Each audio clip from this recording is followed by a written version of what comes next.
ਸਤਿ ਸ਼੍ਰੀ ਅਕਾਲ ਦੋਸਤੋ, ਸਵਾਗਤ ਹੈ ਜੀ ਫੇਸਬੁੱਕ, ਇੰਸਟਾਗ੍ਰਾਮ, ਸੋਸ਼ਲ ਮੀਡੀਆ ਦੇ ਕਿਸੇ ਵੀ ਮਾਧਿਅਮ ਰਾਹੀਂ ਜੁੜੇ ਸਰੋਤਿਆਂ ਦਾ ਮੈਂ ਦੋਸਤੋ ਆਪਦੀ ਟੀਮ ਵੱਲੋਂ ਅਤੇ ਆਪਦੇ ਵੱਲੋਂ ਬੜਾ ਧੰਨਵਾਦੀ ਹਾਂ ਕਿ ਤੁਸੀਂ ਜੋ ਰਿਸਪਾਂਸ ਵੀਡੀਓਜ਼ ਨੂੰ ਜੋ ਤੁਸੀਂ ਧਿਆਨ ਦੇ ਨਾਲ ਸਾਡੇ ਵੱਲੋਂ ਕਹੀ ਹੋਈ ਗੱਲਾਂ ਨੂੰ ਸੁਣਦੇ ਹੋ। ਅਸੀਂ ਰਿਣੀ ਹਾਂ ਹਮੇਸ਼ਾ। ਤੁਹਾਡਾ ਵਿਸ਼ਵਾਸ ਸਾਡੇ 'ਤੇ ਜੋ ਬਣਿਆ ਹੋਇਆ ਪਰਮਾਤਮਾ ਉਹ ਬਣਾਈ ਰੱਖੇ, ਸਾਡੇ 'ਤੇ ਬਖਸ਼ਿਸ਼ ਕਰੇ ਕਿ ਤੁਹਾਡੀਆਂ ਉਮੀਦਾਂ 'ਤੇ ਖਰੇ ਉਤਰੀਏ। ਦੋਸਤੋ, ਕੈਨੇਡਾ 1.5 ਮਹੀਨੇ ਤੋਂ ਤਕਰੀਬਨ ਕੈਨੇਡਾ ਸੀ। ਹਰ ਰੋਜ਼ ਦੀ ਤਰ੍ਹਾਂ ਮੈਸੇਜਸ ਇੰਸਟਾਗ੍ਰਾਮ, ਸੋਸ਼ਲ ਮੀਡੀਆ ਦੇ ਜੋ ਹੋਰ ਪਲੇਟਫਾਰਮ ਨੇ, ਜਿਵੇਂ ਇੰਸਟਾਗ੍ਰਾਮ ਹੋ ਗਿਆ, ਫੇਸਬੁੱਕ ਹੋ ਗਈ, ਯੂਟਿਊਬ ਹੋ ਗਈ, ਬੱਚਿਆਂ ਦੀਆਂ, ਸਟੂਡੈਂਟਸ ਦੀਆਂ ਕੁਐਰੀਜ਼ ਮੇਰੇ ਕੋਲ ਰੈਗੂਲਰ ਆਉਂਦੀਆਂ ਨੇ। ਐਂਡ ਬੱਚੇ ਅਕਸਰ ਹੀ ਜੋ ਮੇਰੇ ਤੋਂ ਗੱਲ ਪੁੱਛ ਲੈਂਦੇ ਨੇ, ਕਿਉਂਕਿ ਜ਼ਿਆਦਾਤਰ ਉਹ ਬੱਚੇ ਜਿਨ੍ਹਾਂ ਨੇ ਫੋਕਸ ਜਿਨ੍ਹਾਂ ਦਾ ਪੜ੍ਹਾਈ ਵੱਲ ਆ ਅਤੇ ਜਿਨ੍ਹਾਂ ਨੂੰ ਪਤਾ ਕਿ ਅਸੀਂ ਚੰਗੇ ਨੰਬਰ ਲੈ ਕੇ ਅਕੈਡਮਿਕ ਜਿਹੜੀ ਐਜੂਕੇਸ਼ਨ ਆ ਉਹ ਵੀ ਚੰਗੇ ਨੰਬਰਾਂ ਨਾਲ ਪਾਸ ਕਰ ਲੈਣੀ ਆ, ਅਤੇ ਆਇਲਸ ਆ ਉਹ ਵੀ ਚੰਗੇ ਨੰਬਰਾਂ ਨਾਲ ਰਿਕੁਆਇਰਡ ਬੈਂਡ ਸਕੋਰਸ ਨਾਲ ਕਲੀਅਰ ਕਰ ਲੈਣਾ। ਉਹ ਤਾਂ ਜਿਹੜੇ ਇੰਸਟਾਗ੍ਰਾਮ ਜਾਂ ਫੇਸਬੁੱਕ ਰਾਹੀਂ ਕੀ ਕਹਿਣਾ, ਕਦੇ ਐਡਰੈਸ ਪੁੱਛ ਲੈਣ ਜਾਂ ਅਪੁਆਇੰਟਮੈਂਟ ਬੁੱਕ ਕਰਵਾ ਲੈਣ। ਬਟ ਜਦੋਂ ਮੈਨੂੰ ਇਹ ਸਵਾਲ ਆਉਂਦਾ, ਸਵਾਲ ਦੇ ਨਾਲ ਕੁਝ ਹੋਰ ਏਜੰਟਸ ਦੀ ਮੈਨੂੰ ਵੀਡੀਓਜ਼ ਵੀ ਟੈਗ ਕਰਦੇ ਨੇ ਲੋਕ ਕਿ ਸਰ ਤੁਸੀਂ ਕੇਸ ਨਹੀਂ ਫੜਦੇ, ਜਾਂ ਸਾਨੂੰ ਆਹ ਕੇਸ ਅਸੀਂ ਤੁਹਾਡੇ ਤੋਂ ਲਾਉਣਾ ਸੀ, ਮੇਰੇ 1 ਚੋਂ 5.5 ਸੀ ਜਾਂ ਮੇਰੇ 2 ਚੋਂ 5.5 ਸੀ, ਤੁਸੀਂ ਕੇਸ ਮੇਰਾ ਵਾਪਸ ਕਰਤਾ, ਜਾਂ ਤੁਸੀਂ ਮੇਰੇ ਕੇਸ ਨੂੰ ਵੀਕ ਕੰਸੀਡਰ ਕੀਤਾ। ਜਦੋਂ ਮੈਂ ਤੁਹਾਡੇ ਤੋਂ ਪੁੱਛਣ ਆਇਆ, ਤੁਸੀਂ ਮੈਨੂੰ ਕਿਹਾ ਕਿ ਤੇਰੇ ਕੋਰ ਜਿਹੜੇ ਸਬਜੈਕਟਸ ਨੇ ਉਹਨਾਂ ਵਿੱਚੋਂ ਜਿਹੜੀ ਤੇਰੀ ਪਰਸੈਂਟੇਜ ਆ ਉਹ ਬਹੁਤ ਘੱਟ ਆ, ਇਸ ਲਈ ਐਜ਼ ਪਰ ਦਾ ਅਕੈਡਮਿਕ ਪ੍ਰੋਫਾਈਲ ਤੁਹਾਡਾ ਕੇਸ ਵੀਕ ਆ। ਤਾਂ ਆਹ ਵੀਡੀਓ ਚੈੱਕ ਕਰੋ, ਆਹ ਫਲਾਨੇ ਬੰਦੇ ਦੀ ਵੀਡੀਓ ਚੈੱਕ ਕਰੋ, ਉਹ ਤਾਂ ਕਹਿ ਰਹੇ ਨੇ ਕਿ ਅਸੀਂ ਵੀਕ ਕੇਸਾਂ ਦੇ ਵੀਜ਼ੇ ਲਵਾਉਂਦੇ ਹਾਂ, ਅਸੀਂ 2 ਚੋਂ 5.5 ਵਾਲਿਆਂ ਦੇ ਵੀਜ਼ੇ ਲਵਾਉਂਦੇ ਹਾਂ, ਅਸੀਂ 1 ਚੋਂ 5.5 ਵਾਲਿਆਂ ਦੇ ਵੀਜ਼ੇ ਲਵਾਉਂਦੇ ਹਾਂ। ਦੋਸਤੋ, ਵੀਜ਼ੇ ਦਾ ਹਾਈ ਕਮਿਸ਼ਨ ਦਾ ਕੀ ਪ੍ਰੋਸੈਸ ਆ, ਕਿਵੇਂ ਹਾਈ ਕਮਿਸ਼ਨ ਇਹ ਸਾਰੇ ਕੰਮ ਕਰਦਾ, ਕਿਵੇਂ ਸਾਡੀ ਕੀ ਡਿਊਟੀ ਆ ਜਾਂ ਸਾਡਾ ਕੀ ਰੋਲ ਆ ਤੁਹਾਡੇ ਕੇਸ ਦੇ ਵਿੱਚ ਅਤੇ ਹਾਈ ਕਮਿਸ਼ਨ ਦੇ ਵਰਕਿੰਗ ਪ੍ਰੋਸੈਸ ਦੇ ਵਿੱਚ, ਇਹ ਸਾਨੂੰ ਸਮਝਣ ਦੀ ਬੜੀ ਜ਼ਰੂਰਤ ਆ। ਜੇ ਅਸੀਂ ਇਸ ਚੀਜ਼ ਪ੍ਰਤੀ ਅਵੇਅਰ ਹੋਵਾਂਗੇ ਨਾ ਦੋਸਤੋ, ਤਾਂ ਅਸੀਂ ਗੱਲਾਂ ਵਿੱਚ ਵੀ ਘੱਟ ਆਵਾਂਗੇ। ਵੈਸੇ ਤਾਂ ਜਦੋਂ ਤੁਸੀਂ ਕੇਸ ਲਵਾਉਣ ਲਈ ਕਿਸੇ ਏਜੰਟ ਦੇ ਦਫ਼ਤਰ ਦੇ ਵਿੱਚ ਜਾਂਦੇ ਹੋ ਜਾਂ ਕਿਸੇ ਦੀ ਵੀਡੀਓ ਸੁਣਦੇ ਹੋ, ਤਾਂ ਜਦੋਂ ਏਜੰਟ ਇਹ ਕਹਿੰਦਾ ਕਿ ਤੁਹਾਡਾ ਕੇਸ ਨਿਕਲ ਜੂਗਾ, ਵੀਜ਼ਾ ਲੱਗ ਜੂਗਾ, ਜਦੋਂ ਵੀਜ਼ਾ ਸ਼ਬਦ ਵਰਤਦਾ ਤਾਂ ਉਹ ਇੱਕ ਅਲੱਗ ਕਿਸਮ ਦੀ ਸੈਟਿਸਫੈਕਸ਼ਨ ਤੁਹਾਨੂੰ ਉਹ ਦਿੰਦੀ ਆ ਉਹ ਗੱਲ। ਪਰ ਹਰੇਕ ਕੰਪਨੀ ਦਾ, ਹਰੇਕ ਇਨਸਾਨ ਦਾ ਜਿਹੜਾ ਕੰਮ ਕਰਨ ਦਾ ਤਰੀਕਾ ਉਹ ਵੱਖਰਾ, ਹਰੇਕ ਇਨਸਾਨ ਦਾ ਕੰਮ ਦੇ ਵਿੱਚ ਜਿਹੜਾ ਐਕਸਪੀਰੀਅੰਸ ਆ ਉਹ ਵੱਖਰਾ ਹੋ ਸਕਦਾ। ਜਿਹੜਾ ਕੰਮ ਉਹ ਏਜੰਟ ਵੀਰਾਂ ਨੂੰ ਆਉਂਦਾ ਹੋਵੇ, ਉਹ ਮੇਰੇ ਨਾਲੋਂ ਵੱਡੇ ਨੇ, ਸੀਨੀਅਰ ਨੇ, ਉਹ ਹਾਲੇ ਮੈਨੂੰ ਨਾ ਆਉਂਦਾ ਹੋਵੇ, ਮੈਂ ਉਹ ਹਾਲੇ ਤੱਕ ਉਸ ਲੈਵਲ ਦੇ ਐਕਸਪੀਰੀਅੰਸ ਤੱਕ ਨਾ ਮੈਂ ਪਹੁੰਚ ਸਕਿਆ ਹੋਵਾਂ, ਤਾਂ ਕਰਕੇ ਮੈਂ ਉਹ ਚੀਜ਼ਾਂ ਦੇ ਉੱਤੇ ਉਹੋ ਜਿਹੇ ਕੇਸਿਸ ਜਿਹੜੇ ਵੀਕ ਪ੍ਰੋਫਾਈਲਸ ਨੇ ਉਹਨਾਂ ਨੂੰ ਲਾਉਣ ਤੋਂ ਗਰੇਜ਼ ਕਰਦਾ ਹੋਵਾਂ, ਜਾਂ ਮੈਂ ਹਮੇਸ਼ਾ ਇਹ ਕਹਿੰਦਾ ਹੋਵਾਂ ਕਿ 6 ਨੀਚ ਦਾ ਬੈਂਡ ਸਕੋਰ ਲਓ, ਚੰਗਾ ਪੜ੍ਹੋ, ਕੋਰ ਸਬਜੈਕਟਸ ਦੇ ਵਿੱਚੋਂ 65% ਤੋਂ ਉੱਤੇ ਨੰਬਰ ਲਓ। ਹਾਲੇ ਹੋ ਸਕਦਾ ਮੈਨੂੰ ਵੀ 5-7 ਸਾਲ ਕੰਮ ਕਰਨ ਤੋਂ ਬਾਅਦ ਮੈਨੂੰ ਵੀ ਕੋਈ ਤਰੀਕਾ ਆ ਜਾਏ ਜਿਹਦੇ ਨਾਲ ਮੈਂ ਇਹ ਕਹਿ ਸਕਾਂ ਵੀ ਮੈਂ ਵੀਕ ਕੇਸਾਂ ਦੇ ਵੀ ਵੀਜ਼ੇ ਲਵਾਉਣਾ। ਦੋਸਤੋ, ਆਹ ਮੇਰੇ ਕੋਲੇ 8 ਮੈਡੀਕਲ ਰਿਸੀਵ ਹੋਏ ਨੇ ਓਪਨ ਵਰਕ ਪਰਮਿਟ ਦੇ। ਮੈਂ ਅਸਲ ਦੇ ਵਿੱਚ ਤੁਹਾਡੇ ਨਾਲ ਇਹ ਸ਼ੇਅਰ ਕਰਨੇ ਸੀ। ਤਕਰੀਬਨ ਐਵਰੀ ਡੇ 5 ਤੋਂ 7 ਅਪਰੂਵਲਸ ਸਟੂਡੈਂਟ ਵੀਜ਼ਾਸ ਦੀਆਂ ਆ ਰਹੀਆਂ ਨੇ, ਵਿੱਚ ਇੱਕ ਅੱਧੀ ਰਿਫਿਊਜ਼ਲ ਵੀ ਆ ਜਾਂਦੀ ਆ। ਰਿਫਿਊਜ਼ਲ ਕਿਹੜੇ ਕੇਸਿਸ ਦੀ ਆ ਰਹੀ ਆ? ਜਿਨ੍ਹਾਂ ਦੇ ਇੱਕ ਮੋਡਿਊਲ 'ਚੋਂ 5.5 ਨੇ ਜਾਂ ਅਕੈਡਮਿਕ ਪ੍ਰੋਫਾਈਲ ਵੀਕ ਆ, ਉਹਨਾਂ ਬੱਚਿਆਂ ਦੀ ਰਿਫਿਊਜ਼ਲ ਆ ਰਹੀ ਆ ਮੇਰੇ ਕੋਲੋਂ। ਦੇਖੋ, ਮੈਂ ਕਿਸੇ ਦੀ ਨਹੀਂ ਗੱਲ ਕਰਦਾ, ਕਿਸੇ ਦਾ ਕੇਸ ਲਾਉਣ ਦਾ ਤਰੀਕਾ ਕੋਈ ਹੋਰ ਹੋ ਸਕਦਾ, ਪਰ ਮੈਨੂੰ ਜਿੰਨੀ ਕੁ ਸਮਝ ਆ, ਜਿੰਨਾ ਕੁ ਦਿਮਾਗ ਮੈਨੂੰ ਮਹਾਰਾਜ ਨੇ ਬਖਸ਼ਿਆ, ਉਸ ਮੁਤਾਬਕ ਮੈਂ ਕੇਸ ਅਪਲਾਈ ਕਰਦਾ। ਅਤੇ ਮੇਰੀ ਜਿਹੜੀ ਰਿਫਿਊਜ਼ਲ ਰੇਸ਼ੋ ਆ ਉਹ 5-7 ਕੇਸਾਂ ਮਗਰ ਇੱਕ ਅੱਧੀ ਰਿਫਿਊਜ਼ਲ ਆਉਂਦੀ ਆ ਉਹ 20 ਕੇਸ ਦੀ ਰਿਫਿਊਜ਼ਲ ਆ। ਮੈਂ ਪਹਿਲਾਂ ਆਲਰੇਡੀ ਜਦੋਂ ਕੇਸ ਰਜਿਸਟਰਡ ਕਰਦਾ ਤਾਂ ਕਲਾਇੰਟ ਨੂੰ ਦੱਸ ਕੇ ਕਰਦਾ ਵੀ ਭਾਈ ਆਹ ਤੇਰੇ ਕੇਸ ਦੇ ਵਿੱਚ ਵੀਕ ਪੁਆਇੰਟ ਨੇ, ਕਿਉਂਕਿ ਮੈਨੂੰ ਲੱਗਦੇ ਨੇ। ਹੁਣ ਆਹ ਜਿਹੜੇ ਮੈਂ ਸਕਸੈਸ ਸਟੋਰੀਜ਼ ਤੁਹਾਡੇ ਨਾਲ ਸ਼ੇਅਰ ਕਰਨੀਆਂ ਸੀ, ਇਹ ਓਪਨ ਵਰਕ ਪਰਮਿਟ ਦੀਆਂ ਨੇ। ਤਕਰੀਬਨ 50-55 ਓਪਨ ਵਰਕ ਪਰਮਿਟ ਦੇ ਵੀਜ਼ਾਸ ਪਿਛਲੇ 2 ਮਹੀਨਿਆਂ ਦੇ ਵਿੱਚ ਇਸ਼ੂ ਹੋ ਚੁੱਕੇ ਨੇ ਸਾਨੂੰ। ਰੈਗੂਲਰਲੀ ਟੈਸਟੀਮੋਨੀਅਲਸ ਪੈ ਰਹੇ ਨੇ, ਪਾਸਪੋਰਟ ਸਟੈਂਪ ਹੋ ਕੇ ਆ ਰਹੇ ਨੇ, ਨਵੇਂ ਮੈਡੀਕਲ ਹਰ ਰੋਜ਼ ਆ ਰਹੇ ਨੇ। ਉਹ ਮੈਡੀਕਲ ਤੁਹਾਡੇ ਨਾਲ ਮੈਂ ਸ਼ੇਅਰ ਕਰਨੇ ਨੇ। ਜੇ ਮੈਂ ਹੁਣ ਇਹ ਕਹਾਂ ਵੀ ਮੈਂ ਤਾਂ ਓਪਨ ਵਰਕ ਪਰਮਿਟ ਫੜਦਾ, ਜਿਹੋ ਜਿਹਾ ਮਰਜ਼ੀ ਕੇਸ ਹੋ ਮੈਂ ਵੀਜ਼ਾ ਲਵਾ ਕੇ ਧਰ ਦਿੰਦਾ। ਦੋਸਤੋ ਅਸਲ ਦੇ ਵਿੱਚ ਵੀਜ਼ਾ ਦਾ ਜਿਹੜਾ ਪ੍ਰੋਸੈਸ ਆ, ਜਾਂ ਇੱਕ ਇਮੀਗ੍ਰੇਸ਼ਨ ਕੰਸਲਟੈਂਟ ਜਾਂ ਇੱਕ ਐਜੂਕੇਸ਼ਨ ਕੰਸਲਟੈਂਟ ਦਾ ਜਿਹੜਾ ਰੋਲ ਆ ਨਾ, ਉਹ ਸਾਨੂੰ ਸਮਝਣਾ ਬਹੁਤ ਜ਼ਰੂਰੀ ਆ। ਸਾਡਾ ਕੀ ਰੋਲ ਆ? ਮੇਰਾ ਇਸ ਵਕਤ ਇਸ ਆਫਿਸ ਦੇ ਵਿੱਚ ਬੈਠ ਕੇ ਮੇਰਾ ਰੋਲ ਆ ਕਿ ਮੇਰੇ ਕੋਲੇ ਜਦੋਂ ਬੱਚਾ ਆਵੇ ਤਾਂ ਮੈਂ ਉਹਦਾ ਅਕੈਡਮਿਕ ਪ੍ਰੋਫਾਈਲ ਚੈੱਕ ਕਰਾਂ, ਅਕੈਡਮਿਕ ਪ੍ਰੋਫਾਈਲ ਨੂੰ ਉਹਦੀ ਅਸੈਸਮੈਂਟ ਕਰਾਂ। ਜਿਹੜੀ ਉਹ ਅਸੈਸਮੈਂਟ ਕਰਨੀ ਆ, ਉਹ ਅਸੈਸਮੈਂਟ ਦਾ ਜਿਹੜਾ ਪੈਰੀਮੀਟਰ ਆ ਉਹ ਅੰਬੈਸੀ ਨੇ ਸੈੱਟ ਕੀਤਾ ਹੋਇਆ, ਉਹ CIC ਨੇ ਸੈੱਟ ਕੀਤਾ ਹੋਇਆ। ਉਹਦੇ ਵਿੱਚ ਮੇਰੀ ਆਪਦੀ ਕੋਈ ਇੰਟਰਫੇਰੈਂਸ ਨਹੀਂ ਹੈਗੀ, ਕਿਸੇ ਦੀ ਵੀ ਨਹੀਂ ਹੈਗੀ। ਜੇ ਉਹਨਾਂ ਨੇ ਮੈਨੂੰ SDS ਦਾ ਪ੍ਰੋਗਰਾਮ ਚਲਾਇਆ, ਨੌਨ SDS ਚਲਾਇਆ, ਯੂਨੀਵਰਸਿਟੀ ਦੇ ਪ੍ਰੋਗਰਾਮ ਚਲਾਏ ਨੇ, ਉਸ ਮੁਤਾਬਕ ਉਹਨਾਂ ਨੇ ਮੈਨੂੰ ਹਾਈ ਕਮਿਸ਼ਨ ਦੀਆਂ ਜਿਹੜੀਆਂ ਟ੍ਰੇਨਿੰਗਸ ਨੇ, ਜਾਂ ਜਦੋਂ ਅਸੀਂ ਕੇਸ ਲਾਉਂਦੇ ਹਾਂ 10 ਲਾਉਂਦੇ ਸੀ, ਫਿਰ 20 ਲਾਉਣ ਲੱਗ ਗਏ, ਫਿਰ 50 ਲਾਉਣ ਲੱਗ ਗਏ, ਫਿਰ 100, ਫਿਰ 1000 ਤੱਕ ਚਲਿਆ ਗਈ ਰੇਸ਼ੋ, 2000 ਤੱਕ ਵੀ ਸਾਲ ਦੇ ਕੇਸਾਂ ਦੀ ਰੇਸ਼ੋ ਚਲੀ ਗਈ। ਜਿਵੇਂ ਹੁਣ ਉਹ ਰਿਜ਼ਲਟ ਆਉਂਦੇ ਨੇ, ਉਹਨਾਂ ਵਿੱਚੋਂ ਕੇਸ ਰਿਫਿਊਜ਼ ਵੀ ਹੁੰਦੇ ਨੇ, ਸਕਸੈਸ ਵੀ ਹੁੰਦੇ ਨੇ। ਉੱਥੋਂ ਫਿਰ ਮੈਂ ਅੰਕੜੇ ਕੱਢਦਾ ਕਿ ਕਿਹੋ ਜਿਹੇ ਕੇਸ ਰਿਫਿਊਜ਼ ਹੁੰਦੇ ਨੇ, ਕਿਹੋ ਜਿਹੇ ਕੇਸ ਨਿਕਲਦੇ ਨੇ। ਦੋਸਤੋ ਜਿਹੜਾ ਅੰਬੈਸੀ ਦਾ ਸਿਸਟਮ ਆ, ਉਹਦਾ ਕਿਸੇ ਵੀ ਏਜੰਟ ਦੇ ਕੰਮ ਕਰਨ ਦੇ ਤਰੀਕੇ ਨਾਲ ਕੋਈ ਸੰਬੰਧ ਨਹੀਂ ਹੈ। ਸਾਨੂੰ ਹਾਈ ਕਮਿਸ਼ਨ ਨੇ ਕੰਮ ਕਰਨ ਦਾ ਤਰੀਕਾ ਦੱਸਿਆ, ਸਾਨੂੰ ਹਾਈ ਕਮਿਸ਼ਨ ਨੇ ਕੰਮ ਕਰਨ ਦਾ ਇੱਕ ਬੇਸਿਕ ਤਰੀਕਾ ਦੱਸਤਾ ਵੀ ਆਹ ਬੇਸਿਕ ਕਾਗਜ਼ ਨੇ, ਆਹ ਬੇਸਿਕ ਤਰੀਕਾ ਕੰਮ ਕਰਨ ਦਾ, ਆਹ ਫਾਰਮ ਭਰਨੇ ਨੇ।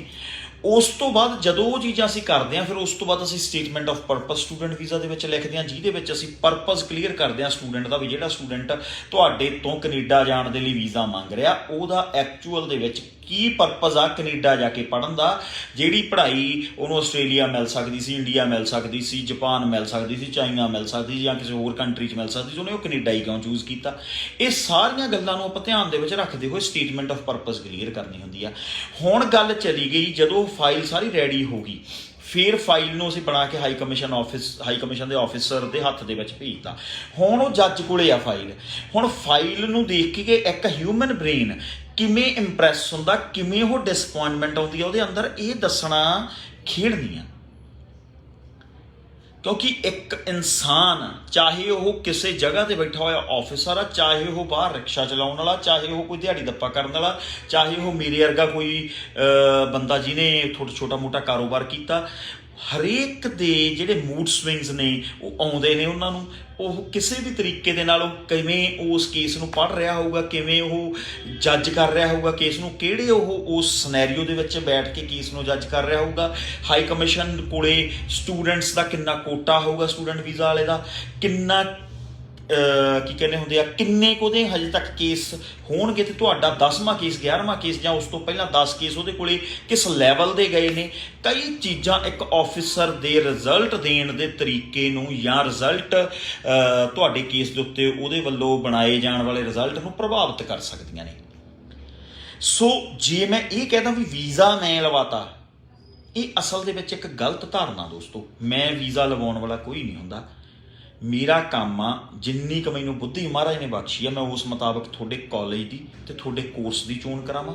ਜਿੱਥੇ ਜਿੱਥੇ ਤੁਹਾਡਾ ਕੇਸ ਵੀਕ ਆ, ਉਸ ਕੇਸ ਦੇ ਵਿੱਚ ਕਿਹੜੇ ਵੀਕ ਪੁਆਇੰਟ ਨੇ, ਕਿਵੇਂ ਉਹ ਕਵਰ ਹੋ ਸਕਦੇ ਨੇ, ਮੇਰੀ ਸਮਝ ਮੁਤਾਬਕ ਮੈਂ ਉਹ ਤੁਹਾਨੂੰ ਦੱਸਾਂ। ਉਸ ਤੋਂ ਬਾਅਦ ਮੈਂ ਜਿੰਨੀ ਕੁ ਫਾਈਲ ਵਧੀਆ ਤਰੀਕੇ ਨਾਲ ਰੈਡੀ ਕਰ ਸਕਦਾ, ਪ੍ਰੈਜ਼ੈਂਟੇਬਲ ਬਣਾ ਸਕਦਾ, ਮੈਂ ਉਹਦੇ 'ਤੇ ਵਰਕਆਊਟ ਕਰਾਂ ਅਤੇ ਫਾਈਲ ਹਾਈ ਕਮਿਸ਼ਨ ਨੂੰ ਭੇਜ ਦਿਆਂ। ਇਹ ਇੰਨਾ ਕੰਮ ਆ। ਐਡਮਿਸ਼ਨ ਕਰਾਉਣ ਤੋਂ ਬਾਅਦ ਮੈਨੂੰ ਕਮਿਸ਼ਨ ਆਉਂਦਾ, ਥੋੜ੍ਹੀ ਬਹੁਤੀ ਮੈਂ ਕੰਸਲਟੇਸ਼ਨ ਫੀਸ ਲੈਂਦਾ, ਇੱਥੋਂ ਮੇਰੀ ਰੋਜੀ ਰੋਟੀ ਚੱਲਦੀ ਹੈ, ਇਹ ਦਫ਼ਤਰ ਚੱਲਦੇ ਨੇ। ਉਸ ਤੋਂ ਬਾਅਦ ਵੀਜ਼ਾ ਜਾਂ ਰਿਫਿਊਜ਼ਲ ਇਹ ਹਾਈ ਕਮਿਸ਼ਨ ਨੇ ਦੇਖਣੀਆਂ। ਵੀਜ਼ਾ ਆ ਜਾਂਦਾ, ਮੈਂ 8-10 ਵੀਜ਼ੇ ਲੈ ਕੇ, ਪਾਸਪੋਰਟ ਲੈ ਕੇ ਤੁਹਾਡੇ ਮੂਹਰੇ ਬਹਿ ਜਾਂਦਾ। ਜਿਹੜੀਆਂ ਰਿਫਿਊਜ਼ਲਾਂ ਨੇ ਉਹ ਮੈਂ ਪਾਸੇ ਕਰਕੇ ਰੱਖ ਦਿੰਦਾ, ਉਹਨਾਂ ਦੀ ਮੈਂ ਗੱਲ ਨਹੀਂ ਕਰਦਾ। ਇਹ ਐਡਵਰਟੀਜ਼ਮੈਂਟ ਦਾ ਤਰੀਕਾ, ਤਾਂ ਜੋ ਮੇਰੀ ਜਿਹੜੀ ਰੋਜੀ ਰੋਟੀ ਆ ਉਹ ਚੱਲਦੀ ਰਹੇ। ਹੁਣ ਆਖਰੀ ਜਿਹੜੀ ਚੀਜ਼ ਆ ਵੀ ਵੀਜ਼ਾ ਦੀ, ਉਹ ਫਿਰ ਨੱਕ ਨੱਥ ਮਹਾਰਾਜ ਗੁਰੂ ਨਾਨਕ ਸੱਚੇ ਪਾਤਸ਼ਾਹ ਦੀ ਫੋਟੋ ਮਗਰ ਲੱਗੀ ਹੈ। ਫਿਰ ਇਹ ਨੇ ਨੱਕ ਨੱਥ ਖਸਮ ਹੱਥ ਕਿਰਤ ਧੱਕੇ ਦੇ, ਜਹਾਂ ਦਾਣੇ ਤਹਾਂ ਖਾਣੇ ਨਾਨਕਾ ਸਾਚੇ। ਜਿੱਥੋਂ ਦੇ ਲਿਖਤੇ ਮਹਾਰਾਜ ਨੇ ਉੱਥੇ ਛਕਣੇ ਨੇ, ਜਦੋਂ ਲਿਖਤੇ ਉਦੋਂ ਛਕਣੇ ਨੇ। ਵੀਜ਼ੇ ਲੱਗੇ ਹੋਏ ਪਾਸਪੋਰਟਾਂ 'ਤੇ, ਏਅਰਪੋਰਟ ਤੋਂ ਮੁੜਨਾ ਪੈ ਗਿਆ, ਹੋਇਆ ਸੀ ਨਾ ਸਾਰਾ ਕੁਝ। ਵੀਜ਼ਾ ਵੀ ਲੱਗਿਆ ਹੋਇਆ ਸੀ, ਏਅਰ ਟਿਕਟ ਵੀ ਕਰਾਈ ਹੋਈ ਸੀ, ਸਭ ਕੁਝ ਹੋਇਆ ਹੋਇਆ ਸੀ। नहीं मंजूर सी महाराज नूं, फ्लाइटां बंद हो गई, वापस आना पै गया। मंजूर सी भी 6 महीने इंडिया रहना, उस तो बाद जाना हजे तू, वीज़ा भावें लग गया, है ना, ये महाराज नूं पता। सो केस रैडी करके ਆਪਾਂ ਭੇਜਣੇ ਹਾਈ ਕਮਿਸ਼ਨ ਨੂੰ। ਤੁਸੀਂ ਸਾਨੂੰ ਹਾਇਰ ਕਿਉਂ ਕਰਦੇ ਹੋ? ਕਿਉਂਕਿ ਅਸੀਂ ਇਸ ਫੀਲਡ ਦੇ ਪ੍ਰੋਫੈਸ਼ਨਲਸ ਅਸੀਂ ਕਹਾਉਂਦੇ ਹਾਂ। ਪ੍ਰੋਫੈਸ਼ਨਲ ਚਲੋ ਅਸੀਂ ਉਹਨੇ ਹੈ ਤਾਂ ਨਹੀਂ, ਪਰ ਕੋਸ਼ਿਸ਼ ਕਰ ਰਹੇ ਹਾਂ ਬਣਨ ਦੀ, ਤਾਂ ਜੋ ਤੁਹਾਡੇ ਕੇਸ ਦੇ ਵਿੱਚ ਕੋਈ ਗਲਤੀ ਨਾ ਹੋ ਸਕੇ। ਜੇ ਮੈਂ ਸਟੂਡੈਂਟ ਵੀਜ਼ਾ ਨੂੰ ਇਹ ਕਹਿਣ ਲੱਗ ਜਾਂ ਵੀ ਭਾਈ ਤੇਰਾ ਤੂੰ ਫੀਸ ਨਾ ਪਹਿਲਾਂ ਭੇਜ, ਤੇਰਾ ਫੀਸ 'ਚੋਂ ਨੁਕਸਾਨ ਹੋ ਜੂ। ਹੁਣ ਤੁਸੀਂ ਮੈਨੂੰ ਇਹ ਦੱਸੋ ਵੀ ਜਿਹੜੀ ਲੈਟਰ ਆਫ ਐਕਸੈਪਟੈਂਸ ਆਉਂਦੀ ਆ ਅਤੇ ਜਿਹੜੀ ਫੀਸ ਰਸੀਟ ਲੱਗਣੀ ਆ ਕਾਲਜ ਨੂੰ, ਜਦੋਂ ਤੁਸੀਂ ਐਡਮਿਸ਼ਨ ਕਰਵਾ ਲੈਂਦੇ ਆ, ਐਡਮਿਸ਼ਨ ਤੋਂ ਪਹਿਲਾਂ ਤੁਸੀਂ ਫੀਸ ਭੇਜਦੇ ਆ, ਫੀਸ ਤੋਂ ਬਾਅਦ ਤੁਹਾਨੂੰ ਲੈਟਰ ਆਫ ਐਕਸੈਪਟੈਂਸ ਆਉਂਦੀ ਆ। ਇਹ ਦੋਨੇ ਡਾਕੂਮੈਂਟ ਰਿਕੁਆਇਰਡ ਨੇ ਹਾਈ ਕਮਿਸ਼ਨ ਦੇ ਵਿੱਚ। ਜੇ ਇਹ ਦੋਨਾਂ ਦੇ ਵਿੱਚੋਂ ਇੱਕ ਚੀਜ਼ ਵੀ ਮਿਸਿੰਗ ਹੁੰਦੀ ਹੀ ਨਹੀਂ। ਹੁਣ ਮੈਨੂੰ ਫਿਰ ਇਹ ਦੱਸੋ ਵੀ ਜੇ ਤੁਸੀਂ ਫੀਸ ਨਹੀਂ ਭੇਜੀ ਹੋਈ, ਜਿਹੜੀ ਉਹ ਫੀਸ ਰਸੀਟ ਲੱਗੀ ਆ ਉਹ ਫਿਰ ਨਕਲੀ ਆ? ਕੀ ਉਹ ਮੈਨੀਪੂਲੇਟਡ ਆ? ਅਤੇ ਕੀ ਮੈਨੀਪੂਲੇਟਡ ਡਾਕੂਮੈਂਟ ਹਾਈ ਕਮਿਸ਼ਨ ਵਿੱਚ ਲੱਗ ਸਕਦਾ? ਜੇ ਲੱਗ ਸਕਦਾ, ਜੇ ਉਹ ਫੜਿਆ ਜਾਂਦਾ ਤਾਂ ਉਹਦੀ ਸਜ਼ਾ ਕੀ ਆ? ਉਹਦੀ ਸਜ਼ਾ ਆ ਸਬਸੈਕਸ਼ਨ A40 ਇਨਐਡਮਿਸਿਬਿਲਿਟੀ ਫॉर 5 years, 5 ਸਾਲ ਦਾ ਬੈਨ। ਇਸ ਲਈ ਦੋਸਤੋ ਗੱਲ ਇੰਨੀ ਕੀ ਆ ਕਿ ਰਾਹ ਸਿੱਧੇ ਨੇ ਹਾਈ ਕਮਿਸ਼ਨ ਨੇ ਦਿਖਾਏ ਹੋਏ ਨੇ। ਬਾਹਲੀ ਕੋਈ ਕੰਪਲੀਕੇਸ਼ਨ ਵੱਡੀ ਹਾਈ ਕਮਿਸ਼ਨ ਨੇ ਵਿੱਚ ਰੱਖੀ ਨਹੀਂ ਹੋਈ। 2-4 ਤਰ੍ਹਾਂ ਦੇ ਡਾਕੂਮੈਂਟ ਹਾਈ ਕਮਿਸ਼ਨ ਮੰਗਦਾ। ਅਕੈਡਮਿਕ ਡਾਕੂਮੈਂਟਸ ਜਿੰਨਾ ਤੁਸੀਂ ਪੜ੍ਹੇ ਹੋ ਉਹ 10ਵੀਂ ਦੇ 12ਵੀਂ ਦੇ ਹੋ ਸਕਦੇ ਨੇ, ਉਹ ਡਿਪਲੋਮਾ ਵੀ ਹੋ ਸਕਦਾ, ਗ੍ਰੈਜੂਏਟ ਵੀ ਹੋ ਸਕਦਾ, ਅਤੇ ਮਾਸਟਰ ਵੀ ਹੋ ਸਕਦੀ ਹੈ, ਅਤੇ PhD ਵੀ ਹੋ ਸਕਦੀ ਹੈ। ਉਹ ਜਿੰਨੇ ਤੁਹਾਡੇ ਨੇ ਉਹ ਤੁਸੀਂ ਭਾਈ ਸਾਨੂੰ ਦੇ ਦੇਣੇ। ਫਿਰ ਅਸੀਂ ਤੁਹਾਡੀ ਆਫਰ ਲੈਟਰ ਆ, ਨਾਲ ਲੈਟਰ ਆਫ ਐਕਸੈਪਟੈਂਸ ਆ, ਫੀਸ ਰਸੀਟ ਆ, GIC ਸਰਟੀਫਿਕੇਟ ਆ, ਅਤੇ ਨਾਲ ਅਸੀਂ ਤੁਹਾਡਾ ਮੈਡੀਕਲ ਕਰਾ ਕੇ ਅਤੇ ਫਾਈਲ ਦੀ ਪ੍ਰੈਜੈਂਟੇਸ਼ਨ ਰੈਡੀ ਕਰਨੀ ਆ, ਫਾਈਲ ਨੂੰ ਬਣਾਉਣਾ ਅਤੇ ਫਾਈਲ ਅਲਾਉਜ ਕਰਨੀ ਆ। ਇੰਨਾ ਕੀ ਕੰਮ ਆ ਹਾਈ ਕਮਿਸ਼ਨ ਨੇ ਜਿਹੜਾ ਰੱਖਿਆ ਹੋਇਆ। ਬਾਹਲਾ ਕੋਈ ਲੰਮਾ ਚੌੜਾ ਕੰਮ ਨਹੀਂ, ਬਾਹਲਾ ਕੋਈ ਕੰਪਲੀਕੇਸ਼ਨ ਵਾਲਾ। ਪਰ ਇਹ ਕੰਪਲੀਕੇਸ਼ਨਸ ਖੜੀਆਂ ਕਿੱਥੋਂ ਹੋਈਆਂ? ਕਿਉਂਕਿ ਦੋਸਤੋ ਐਜੂਕੇਸ਼ਨ ਦਾ ਜਿਹੜਾ ਪ੍ਰੋਡਕਟ ਸੀ ਨਾ, ਹੈ ਤਾਂ ਇਹ ਇੱਕ ਬਿਜ਼ਨਸ ਮਾਡਲ ਆ। ਮੈਂ ਇੱਥੇ ਬੈਠਾ ਤੁਹਾਡੇ ਨਾਲ ਗੱਲ ਕਰ ਰਿਹਾ, 272 ਜਾਣੇ ਮੈਨੂੰ ਲਾਈਵ ਸੁਣ ਰਹੇ ਆ। ਕਿਉਂ ਬੈਠਾ ਬੋਲ ਰਿਹਾ? ਕਿਉਂਕਿ ਇਹ ਬਿਜ਼ਨਸ ਮਾਡਲ ਆ। ਮੇਰਾ ਕੰਮ ਚੱਲਦਾ, ਲੋਕ ਮੈਨੂੰ ਸੁਣਦੇ ਨੇ, ਮੈਨੂੰ 2-4 ਕੇਸ ਦਿੰਦੇ ਨੇ, ਤੋਂ ਮੇਰੇ ਪ੍ਰਸ਼ਾਦੇ ਚੱਲਦੇ ਨੇ। ਜਿਹੜੇ ਤੁਸੀਂ ਦਫ਼ਤਰ ਦੇਖ ਰਹੇ ਆ, ਮੈਂ ਕੈਨੇਡਾ ਬੈਠਾ, ਇਹ ਸਭ ਤੁਹਾਡੇ ਦਿੱਤੇ ਹੋਏ ਪੈਸਿਆਂ ਦੇ ਨਾਲ ਸੰਭਵ ਆ। ਨਹੀਂ ਇੱਕ ਆਮ ਨੰਗ ਜੱਟ ਦੇ ਪੁੱਤ ਨੂੰ ਕਿਹਨੇ ਪੁੱਛਣਾ ਹੁੰਦਾ? ਠੀਕ ਹੈ ਨਾ। ਇਹ ਲੋਟ ਆਈ ਗੱਲ ਇੱਧਰ ਕੰਮ ਦੇ ਵਿੱਚ ਆ ਕੇ ਤੁਸੀਂ ਕੇਸ ਲਵਾਏ, ਤੁਸੀਂ ਵਿਸ਼ਵਾਸ ਕੀਤਾ, ਮਹਾਰਾਜ ਨੇ ਭਲੀ ਗੁਜ਼ਾਰੀ, ਮਹਾਰਾਜ ਨੇ ਕਿਰਪਾ ਕੀਤੀ, 4 ਜਵਾਕ ਬਾਹਰ ਗਏ, ਵਿਸ਼ਵਾਸ ਬਣ ਗਿਆ ਤੁਹਾਡਾ। ਪਰ ਅਸਲ ਦੇ ਵਿੱਚ ਐਕਚੁਅਲ ਦੇ ਵਿੱਚ ਜਿਹੜਾ ਇਹ ਆਪਾਂ ਜਿਹੜੇ ਕੰਮ ਦੇ ਵਿੱਚ ਆ, ਇਹ ਇੱਕ ਬਿਜ਼ਨਸ ਮਾਡਲ ਆ। ਪਰ ਬਿਜ਼ਨਸ ਮਾਡਲ ਨੂੰ ਇੰਨਾ ਕੁ ਜ਼ਿਆਦਾ ਕਮਰਸ਼ੀਅਲ ਕਰਤਾ ਦੋਸਤੋ, ਇੰਨਾ ਕੁ ਜ਼ਿਆਦਾ ਕਮਰਸ਼ੀਅਲ ਕਰਤਾ। ਕਦੇ ਐਡਵਰਟੀਜ਼ਮੈਂਟ ਪੜ੍ਹ ਕੇ ਦੇਖਿਓ ਵੀ ਸਟੂਡੈਂਟ ਵੀਜ਼ਾ, ਸਟੱਡੀ ਪਰਮਿਟ ਦੀ ਗੱਲ ਹੋਵੇ ਅਤੇ ਸਟੱਡੀ ਨਾਲ ਰਿਲੇਟਡ ਇੱਕ ਵੀ ਗੱਲ ਨਾ ਕੀਤੀ ਗਈ ਹੋਵੇ। ਕਦੇ ਕੋਰਸ ਦੀ ਗੱਲ ਨਾ ਕੀਤੀ ਗਈ ਹੋਵੇ, ਕਦੇ ਕਾਲਜ ਦੀ ਗੱਲ ਨਾ ਕੀਤੀ ਗਈ ਹੋਵੇ, ਕਦੇ ਫਿਊਚਰਿਸਟਿਕ ਏਜੰਡੇ ਦੀ ਗੱਲ ਨਾ ਕੀਤੀ ਗਈ ਹੋਵੇ, ਕਦੇ ਜੌਬ ਪ੍ਰੋਬੇਬਿਲਿਟੀਜ਼ ਦੀ ਗੱਲ ਨਾ ਕੀਤੀ ਗਈ ਹੋਵੇ, ਕਦੇ ਸੈਟਲਮੈਂਟ ਪਲਾਨਸ ਨਾ ਦਿੱਤੇ ਗਏ ਹੋਣ। ਅਤੇ ਗੱਲ ਕੀ ਕੀਤੀ ਜਾਂਦੀ ਹੋਵੇ? ਪੈਸੇ ਪਹਿਲਾਂ, ਪੈਸੇ ਬਾਅਦ 'ਚੋਂ, ਫੀਸ ਪਹਿਲਾਂ, ਫੀਸ ਬਾਅਦ 'ਚੋਂ, ਪੈਕੇਜ, ਅੰਬੈਸੀ ਫੀਸ ਵੀ ਮੈਂ ਦੇ ਦੂੰ, ਆਫਰ ਲੈਟਰਾਂ ਦੇ ਦਿਆਂਗੇ, ਫਲਾਨਾ। ਦੋਸਤੋ ਅਸੀਂ ਜਿਹੜੇ ਮਾਂ ਪਿਓ ਨੇ ਆਪਦੇ ਬੱਚੇ ਨੂੰ ਪੜ੍ਹਾਉਣ ਦੇ ਲਈ 14-15 ਲੱਖ ਖਰਚਣਾ। ਹੁਣ ਕਿਸੇ ਏਜੰਟ ਦੇ ਵਿੱਚ ਇੰਨੀ ਕਾਬਲੀਅਤ ਤਾਂ ਹੈ ਨਹੀਂ ਵੀ ਉਹ ਫੀਸ ਮਾਫ ਹੀ ਕਰਾ ਦੇਵੇ ਕਿਸੇ ਬੱਚੇ ਦੀ। ਪਹਿਲਾਂ ਮਗਰ ਉਹਦੀ ਉਹ ਖੇਡ ਹੈ ਨਾ। ਹੁਣ ਜਿਹੜਾ ਮਾਂ ਪਿਓ 14-15 ਲੱਖ ਅਰੇਂਜ ਕਰਕੇ ਬੈਠਾ, ਉਹਨੂੰ ਪਹਿਲਾਂ ਮਗਰ ਨਾਲ ਕੋਈ ਸੰਬੰਧ ਨਹੀਂ। ਉਹਦਾ ਸੰਬੰਧ ਆ ਵੀ ਉਹਦਾ ਬੱਚੇ ਦਾ ਜਿਹੜਾ ਕੋਰਸ ਆ, ਉਹਦੇ ਬੱਚੇ ਦੀ ਜਿਹੜੀ ਆਉਣ ਵਾਲਾ ਟਾਈਮ ਆ, ਕਿਉਂਕਿ ਉਹਨੇ ਆਪਦੇ ਮਾਂ ਪਿਓ ਤੋਂ ਪਾਸੇ ਚਲੇ ਜਾਣਾ ਆਉਣ ਵਾਲੇ ਦਿਨਾਂ ਦੇ ਵਿੱਚ। ਇੱਥੇ ਤਾਂ ਉਹਦੇ ਨਾਲ ਉਹਦੇ ਭੈਣ ਭਰਾ, ਵੱਡੇ ਚਾਚੇ ਤਾਏ ਸਾਰੇ ਨਾਲ ਸੀਗੇ। ਆਫਿਸ ਦੇ ਵਿੱਚ ਕੋਈ ਪ੍ਰੋਬਲਮ ਆਉਂਦੀ ਸੀ, 2 ਜਣੇ ਇਕੱਠੇ ਹੋ ਕੇ ਆਉਂਦੇ ਸੀ, ਸਮਝ ਜਾਂਦੇ ਸੀ, ਗੱਲ ਚਲੇ ਜਾਂਦੀ ਸੀ। ਇੱਥੋਂ ਜਦੋਂ ਬੱਚਾ ਮੂਵ ਹੋ ਕੇ ਕੈਨੇਡਾ ਪਹੁੰਚ ਜਾਊਗਾ, ਉਹਦੇ ਕੋਲੇ ਉਦੋਂ ਉਹ ਇਕੱਲਾ, ਉਹਨੇ ਸਾਰੀਆਂ ਜਿਹੜੀਆਂ ਉੱਥੋਂ ਦੀਆਂ ਕਸੌਟੀਆਂ ਨੇ ਉਹਨਾਂ ਦੇ ਇਕੱਲੇ ਨੇ ਖਰੇ ਉਤਰਨਾ ਉਹਨਾਂ ਉੱਤੇ, ਸਾਰੀਆਂ ਉਹਨਾਂ ਨੇ ਇਕੱਲੇ ਨੇ ਫੇਸ ਕਰਦੀਆਂ ਨੇ। ਇਸ ਲਈ ਮਾਂ ਪਿਓ ਦੀ ਸਭ ਤੋਂ ਵੱਡੀ ਫਿਕਰ ਕੀ ਹੈ ਵੀ ਸਾਡਾ ਬੱਚਾ ਚੰਗੇ ਕਾਲਜ ਦੇ ਵਿੱਚ ਚੰਗਾ ਕੋਰਸ ਲੈ ਕੇ ਚਲੇ ਜਾਵੇ, ਪੜ੍ਹ ਲਵੇ ਯਾਰ, ਪੜ੍ਹ ਕੇ ਪੱਕਾ ਹੋ ਜਾਵੇ। ਇਹ ਨਾ ਹੋਵੇ ਵੀ ਸਾਡੀ ਕੀਤੀ ਹੋਈ ਮਿਹਨਤ ਜਾਂ ਕਮਾਈ ਜਾਂ ਅਸੀਂ ਪਤਾ ਨਹੀਂ ਕਿਵੇਂ ਜੱਟ ਜ਼ਿਮੀਂਦਾਰ ਲੋਕ ਜਿਹੜੇ ਹੈਗੇ ਨੇ, ਜੇ ਕਾਰੋਬਾਰੀ ਗੱਲ ਕੀਤੀ ਜਾਵੇ ਉਹਨਾਂ ਦੀ ਤਾਂ ਅਲੱਗ ਆ, ਜਾਂ ਕਿ ਨੌਕਰੀ ਪੇਸ਼ਾ ਵਾਲੇ ਲੋਕ ਆ ਜਿਹੜੇ ਉਹਨਾਂ ਦੀ ਅਲੱਗ ਆ। ਜਿਹੜੇ ਜ਼ਿਮੀਂਦਾਰ ਪਰਿਵਾਰ ਨੇ, ਛੋਟੇ ਜ਼ਿਮੀਂਦਾਰ ਨੇ, ਪਤਾ ਹੀ ਨਹੀਂ ਉਹ ਕਿਵੇਂ ਪੈਸੇ ਇਕੱਠੇ ਕਰਕੇ ਲੈ ਕੇ ਆ ਰਹੇ ਨੇ। ਬਸ ਉਹਨਾਂ ਨੂੰ ਇਹ ਵੀ ਸਾਡੇ ਪੈਸੇ ਲੇਖੇ ਲੱਗ ਜਾਣ, ਕਿਸੇ ਲੇਖੇ ਆ ਜਾਣ। ਜੇ ਸਾਡਾ ਬੱਚਾ ਕੈਨੇਡਾ ਪੜ੍ਹਨ ਗਿਆ ਤਾਂ ਉਹ ਚੰਗੇ ਕਾਲਜ, ਚੰਗੀ ਯੂਨੀਵਰਸਿਟੀ ਦੇ ਵਿੱਚ ਪੜ੍ਹ ਕੇ ਕਾਮਯਾਬ ਹੋ ਜਾਵੇ, ਪਰਮਾਨੈਂਟ ਰੈਜ਼ੀਡੈਂਸੀ ਤੱਕ ਪਹੁੰਚ ਜਾਵੇ। ਪਰ ਸਾਡੀਆਂ ਜਿਹੜੀਆਂ ਗੱਲਾਂ ਹੀ ਦੋਸਤੋ ਅਸੀਂ ਬਦਲ ਗਏ। ਅਸੀਂ ਐਡਵਰਟੀਜ਼ਮੈਂਟਸ ਦਾ ਅਸੀਂ ਜਲੂਸ ਕੱਢ ਕੇ ਧਰਤਾ। ਅਸੀਂ ਮਤਲਬ TV ਚੈਨਲਸ ਨੇ ਵੱਡੇ ਵੱਡੇ, ਚਲੋ ਮੇਰੀ ਛੋਟੇ ਨੂੰ ਵੱਡੀ ਗੱਲ ਹੋ ਜਾਂਦੀ ਹੈ, ਇੰਨੀ ਹਜੇ ਮੇਰੀ ਔਕਾਤ ਨਹੀਂ ਮੈਂ ਕਿਸੇ ਨੂੰ ਸਮਝਾਵਾਂ ਕਿ ਸਵਾਲ ਕੀ ਪੁੱਛੇ ਜਾ ਰਹੇ ਨੇ ਯਾਰ। ਇਸ ਲੈਵਲ ਦੇ ਘਟੀਆ ਸਵਾਲ ਪੁੱਛੇ ਜਾ ਰਹੇ ਨੇ। ਮਤਲਬ ਕੋਈ ਕਹਿੰਦਾ ਮੈਂ ਕਮਿਸ਼ਨ ਵਾਪਸ ਦੇ ਦੂੰਗਾ ਜਦੋਂ ਕੈਨੇਡਾ ਤੋਂ। ਕਾਹਤੋਂ ਦੇ ਦੇਂਗਾ ਕਮਿਸ਼ਨ ਵਾਪਸ ਯਾਰ? ਚੈਰਿਟੀ ਤਾਂ ਤੂੰ ਕਰ ਨਹੀਂ ਰਿਹਾ। ਜਿਹੜਾ ਇਹ ਦਫ਼ਤਰ ਖੁੱਲ੍ਹਿਆ, ਮੈਂ ਆ ਦਫ਼ਤਰ ਖੋਲ੍ਹੀ ਬੈਠਾ, ਇਹ ਦਫ਼ਤਰ ਪੈਸੇ ਨਾਲ ਚੱਲਣਾ। ਪੈਸਾ ਕਿੱਥੋਂ ਆਉਂਦਾ? ਤੁਸੀਂ ਲੋਕ ਜਿਹੜੇ ਮੇਰੇ ਤੋਂ ਕੇਸ ਲਗਾਉਂਦੇ ਹੋ, ਉਹ ਤੁਸੀਂ ਦਿੰਦੇ ਹੋ। ਉਹ ਡਾਇਰੈਕਟਲੀ ਦਿੰਦੇ ਹੋ, ਇਨਡਾਇਰੈਕਟਲੀ ਦਿੰਦੇ ਹੋ, ਤੁਸੀਂ ਦਿੰਦੇ ਹੋ। ਮੈਂ ਇੱਕ ਕੁਰਸੀ 'ਤੇ ਕਿਉਂ ਬੈਠਾ, ਕੰਮ ਕਿਉਂ ਕਰ ਰਿਹਾ, ਫੋਟੋਆਂ ਲਾ ਕੇ ਥਾਂ ਐਡਵਰਟੀਜ਼ਮੈਂਟ ਕਿਉਂ ਕਰ ਰਿਹਾ? ਮੈਂ ਕਿਹੜਾ ਵੋਟਾਂ 'ਚ ਖੜਨਾ ਵੀ ਚੱਲ ਯਾਰ ਮੇਰੀ ਜਿਹੜੀ ਰੋਟੀ ਪਾਣੀ ਪ੍ਰਸ਼ਾਦਾ ਪਾਣੀ ਤੁਹਾਡੇ ਥਰੂ ਚੱਲਿਆ ਹੋਇਆ ਚੱਲਦਾ ਰਹਿ ਜਾਵੇ। ਸਮਝਦੇ ਮੇਰੀ ਗੱਲ? ਪਰ ਇੰਨਾ ਕੁ ਊਲ ਜਲੂਲ ਗੱਲਾਂ ਕਰਨ ਲੱਗ ਗਏ TV ਚੈਨਲਾਂ ਦੇ ਉੱਤੇ ਬੈਠ ਕੇ। ਮਤਲਬ ਪੜ੍ਹਾਈ ਨਾਲ ਸੰਬੰਧਿਤ ਤਾਂ ਗੱਲ ਹੀ ਨਹੀਂ ਹੋ ਰਹੀ। ਨਾ ਬੱਚਿਆਂ ਨੂੰ ਕਦੇ ਚੰਗੀ ਪੜ੍ਹਾਈ ਬਾਰੇ ਉਤਸ਼ਾਹਿਤ ਕੀਤਾ ਜਾ ਰਿਹਾ ਵੀ ਭਾਈ ਬੱਚਿਓ ਤੁਹਾਡੇ ਕੋਲੇ ਸਮਾਂ ਆ। ਜਿਨ੍ਹਾਂ ਨੇ ਹੁਣ 12ਵੀਂ ਦੇ ਪੇਪਰ ਦੇਣੇ ਨੇ ਅਗਲੇ ਸਾਲ, ਉਹਨਾਂ ਕੋਲੇ ਸਮਾਂ। ਉਹਨਾਂ ਨੂੰ ਕਿਉਂ ਨਹੀਂ ਤੁਸੀਂ ਕਹਿੰਦੇ ਵੀ ਭਾਈ ਤੁਸੀਂ 75% 80% ਲੈ ਕੇ ਪਾਸ ਹੋਇਓ ਫਿਰ ਕੈਨੇਡਾ ਜਾਓਗੇ? ਕਿਉਂ ਤੁਸੀਂ ਉਹਨਾਂ ਦੇ ਖਾਨੇ ਦੇ ਵਿੱਚ ਮਾੜੀ ਗੱਲ ਵਾੜਦੇ ਹੋ? ਕਿਉਂ ਤੁਸੀਂ ਉਹਨਾਂ ਨੂੰ ਇਹ ਕਹਿੰਦੇ ਹੋ ਵੀ ਘੱਟ ਪਰਸੈਂਟੇਜ ਦੇ ਵਿੱਚ ਚਲੇ ਜਾਓਗੇ? ਭਾਵੇਂ ਚਲੇ ਜਾਣ, ਪੜ੍ਹਾਈ ਕੀਤੀ ਹੋਈ ਛੋਟੇ ਜਵਾਕਾਂ ਤੋਂ ਖੋਹ ਤਾਂ ਨਹੀਂ ਨਾ ਲਊਗਾ ਕੋਈ। ਘੱਟ ਨੰਬਰਾਂ ਦਾ ਨੁਕਸਾਨ ਆ, ਜ਼ਿਆਦਾ ਆਇਆਂ ਦਾ ਤਾਂ ਕੋਈ ਨੁਕਸਾਨ ਨਹੀਂ ਨਾ। ਕਦੇ ਐਮਬੈਸੀ ਇਹ ਤਾਂ ਨਹੀਂ ਕਹਿੰਦੀ ਵੀ ਭਾਈ ਤੇਰੇ 80% ਆ ਗਏ, ਅਸੀਂ ਤਾਂ ਕਰਕੇ ਰਿਜੈਕਟ ਕਰ ਰਹੇ ਹਾਂ, ਤੇਰਾ ਨੰਬਰ ਬਹੁਤ ਆ। ਇਸ ਲਈ ਅਸੀਂ ਐਜੂਕੇਸ਼ਨ ਕੰਸਲਟੈਂਟ ਹਾਂ, ਅਤੇ ਐਜੂਕੇਸ਼ਨ ਕੰਸਲਟੈਂਟ ਹੋਣ ਦਾ ਮਾਣ ਰੱਖਣਾ ਪਊਗਾ ਸਾਨੂੰ। ਪਰ ਅਸੀਂ ਰੱਖ ਹੀ ਨਹੀਂ ਪਾ ਰਹੇ। ਸਾਡਾ ਜਿਹੜਾ ਮਾਡਲ ਆ, ਅਸੀਂ ਜਿਹੜਾ ਬਿਜ਼ਨਸ ਮਾਡਲ ਆ ਉਹਦਾ ਰੈਡੀ ਕਰ ਲਿਆ, ਉਹ ਇੰਨਾ ਘਟੀਆ ਰੈਡੀ ਕਰ ਲਿਆ ਕਿ ਅਸੀਂ ਹੋਰ ਹੀ ਲੀਹਾਂ 'ਤੇ ਤੁਰ ਪਏ। ਮਤਲਬ ਜਿਹੜੇ ਨਵੇਂ ਇੰਟਰੋਡਿਊਸ ਹੋ ਰਹੇ ਨੇ ਨਾ, ਜਿਹੜੇ ਮਤਲਬ ਬਿਲਕੁਲ ਫਰੈਸ਼ ਨੇ, ਆਫਿਸ ਖੁੱਲ੍ਹ ਰਹੇ ਨੇ, ਉਹ ਵੀ ਪੈਕੇਜ ਵੇਚ ਰਹੇ ਨੇ। ਕਿਉਂਕਿ ਪੈਕੇਜ ਵਿੱਚ ਪੈਸਾ ਕਹਿੰਦੇ ਬਹੁਤ ਬਚਦਾ। ਚਲੋ ਮੈਨੂੰ ਨਹੀਂ ਪਤਾ ਬਚਦਾ ਕਿ ਨਹੀਂ ਬਚਦਾ, ਅਸੀਂ ਤਾਂ ਕਦੇ ਕੀਤਾ ਨਹੀਂ, ਮੈਨੂੰ ਤਾਂ ਇਸ ਚੀਜ਼ ਬਾਰੇ ਨੌਲੇਜ ਵੀ ਨਹੀਂ ਵੀ ਉਹ ਕਿਵੇਂ ਚਲਾਉਂਦੇ ਹੋਣਗੇ। ਪਰ ਰਾਤੋਂ ਰਾਤ ਤੁਸੀਂ ਅਮੀਰ ਹੋਣਾ ਚਾਹੁੰਦੇ ਹੋ। ਮੋਗੇ ਦੀ ਇੱਕ ਫਰਮ ਸੀ ਸਾਡੀ, ਰਾਤੋਂ ਰਾਤ ਅਮੀਰ ਹੋਣਾ ਚਾਹੁੰਦੀ ਸੀ। 350 ਬੱਚਾ ਉਹਨੇ ਬੈਨ ਕਰਾ ਕੇ ਧਰਤਾ। 350 ਬੱਚਾ 5 ਸਾਲਾਂ ਲਈ ਬੈਨ। ਸਾਰਾ ਕੁਝ ਨਕਲੀ, GIC ਨਕਲੀ, ਆਫਰ ਲੈਟਰਾਂ ਨਕਲੀ, ਫੀ ਰਸੀਟ ਨਕਲੀ।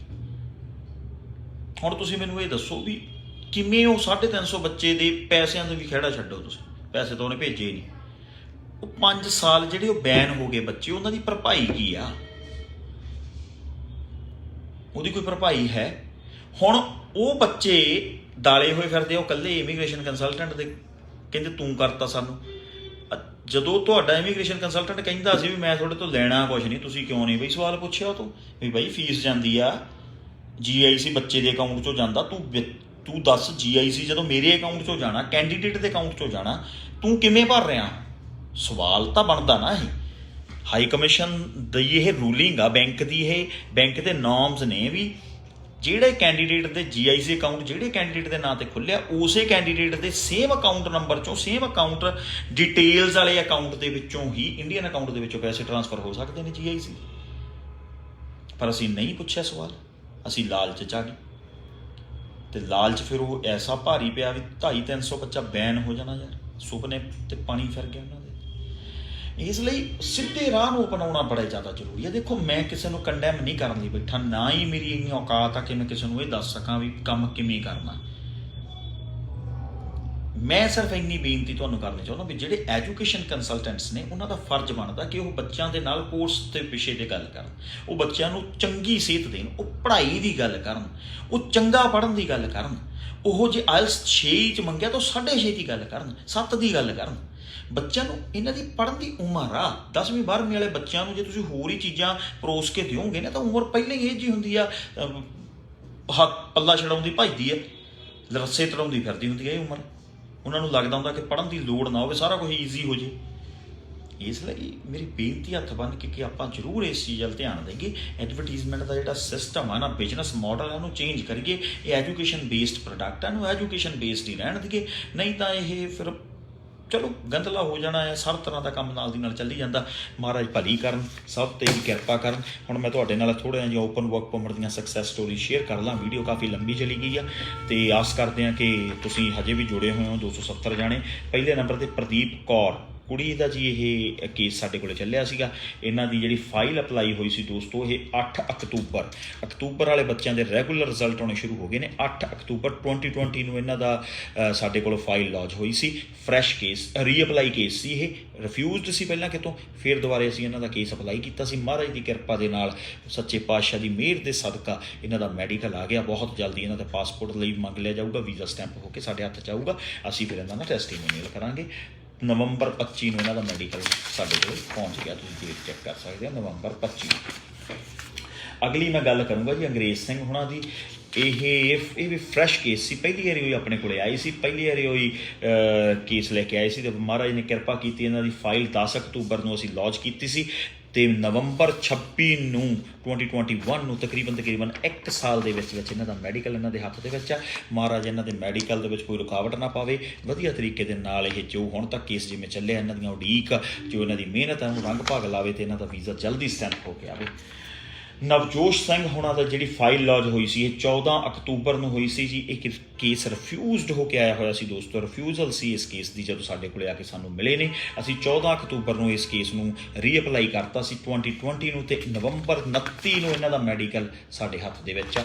ਮੈਡੀਕਲ ਇਹ ਸਾਡੇ ਕੋਲ ਪਹੁੰਚ ਚੁੱਕਿਆ ਆ ਦੋਸਤੋ।